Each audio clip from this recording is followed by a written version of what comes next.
जय जगन्नाथ भाग्यलिपि टिप्स को आपण मानक स्वागत। दर्शक बंधु 2026 मसीह शनिंकर परिवर्तन किछि राशि व्यक्ति विशेष मानक जीवन बदलैबाकू जाउछि। एमानक जीवन रे प्रचुर धनर वर्षा हेबा पई जाउछि। तेबे केउ राशि व्यक्ति विशेष मानकर भाग्य संपूर्ण भाव में बदलैबाकू जाउछि। एमानकर थिबा आर्थिक समस्या दूर हेबो एवं अपर्याप्त टंका एमाने प्राप्ति करिवे से संपर्क रे जानिबा केउ राशि व्यक्ति विशेष मानकू एही शुभ फल प्राप्ति हेबो। वीडियो रे आगो को बढ़िया पूर्व छोट अनुरोध आपण माने जदि हम चैनल को नुआ आछियति तेबे चैनल को सब्सक्राइब करी पाखर थिबा बेल आइकन को प्रेस करि दियंतु। कमेंट बॉक्स रे जय मां लक्ष्मी निश्चित लिखंतु एवं आपणकर केउ राशि हमको कमेंट माध्यम रे जणांतु। आपणकर कमेंट हमको उत्साह करिवो एही भले वीडियो आमे आपणक पाखकू आनिबा पई। तेबे आसंतु डेरी करिबानी वीडियो रे आगो को बढ़िबा एवं जानिबा 2026 मसीह रे केउ राशि व्यक्ति विशेष मानकर पूरा भाग्य बदलिबो। एमानकर धन वर्षार सुजोग आसीबो केउ राशि व्यक्ति विशेष मानकर। 2026 मसीह रे शनि किछि राशि को ऊपर कृपा करिवे, सेमाने प्रचुर धन अर्जन करिवे। तेबे केउ राशि व्यक्ति विशेष मानक ऊपर शनिकर कृपा रहिबो से संपर्क रे जानिबा। देखंतु ज्योतिष शास्त्र रे शनिदेवंकर एक स्वतंत्र स्थान रहिछि। तांकु न्याय एवं कर्मर देवता भाव रे विवेचना करा जाय एवं एहा विश्वास करा जाय जे तांको प्रभाव द्वारा शनिदेव जणे व्यक्तिंक भाग्य को परिवर्तन करि परिबे। से जणे गरीबं को राजा मध्य करि परिबे एवं जीवनर कष्ट को दूर करि परिबे।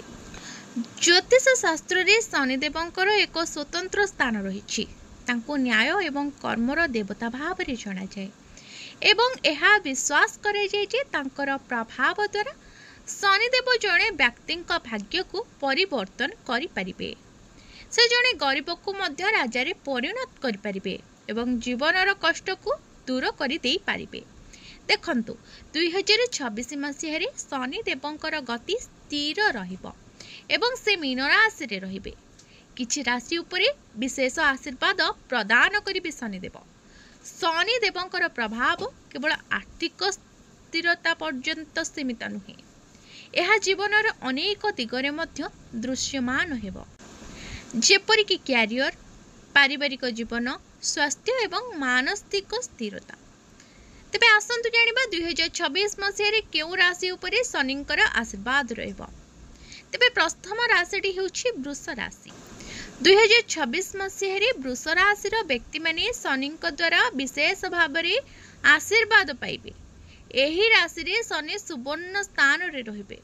वृष राशि आर्थिक लाभ, आर्थिक शक्ति एवं व्यावसायिक अभिवृद्धि अनुभव करिवे। पुराना निवेश रे भलो लाभ हेबो एवं आर्थिक निष्पत्ति सफल हेबो।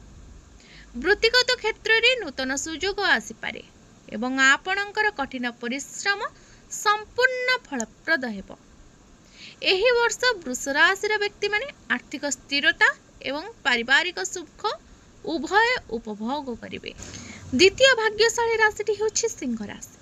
सिंह राशि शनिंकर धैर्य प्रभाव रे रहिबो, किंतु 2026 लाभदायक हेबो आपण मानक पई।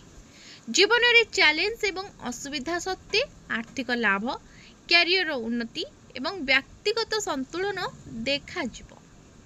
पड़ी रहितबा कार्यगुरक समाप्त हेबाकू लागिबो एवं नूतन सुजोग सृष्टि हेबो। एहा शिखिबा एवं अभिज्ञता हासिल करिबारे मध्य एक भल समय आनिबो, जहा भविष्यत रे स्थायी सफलता पई पथ प्रस्तर करिबो।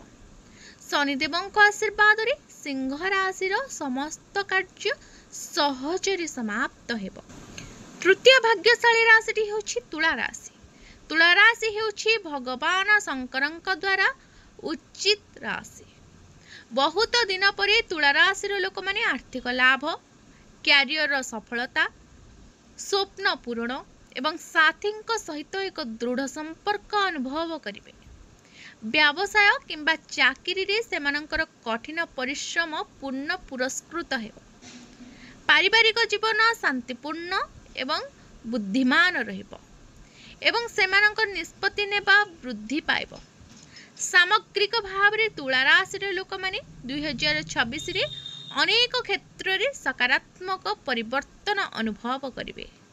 परवर्ती भाग्यशाली राशि होछि कुंभ राशि। कुंभ राशि पाई शनिंकर 7.5 अंतिम पर्याय चली रही। 2026 कुंभ राशि पाई सफलता, लाभ, आर्थिक समृद्धि एवं सुख समृद्धि आनिब। एही वर्ष कठिन परिश्रमर पूर्ण फल मिलिब एवं पड़ी रहितबा कार्यगुड़िक समाप्त हेब। शनिदेवଙ୍କ आशीर्वाद रे जीवन रे स्थिरता आसिब एवं चैलेंज सम्मुखीन हेबार क्षमता वृद्धि पाइब। कुंभ राशि एही वर्ष अत्यंत शुभ फलाफल प्रदान करिब।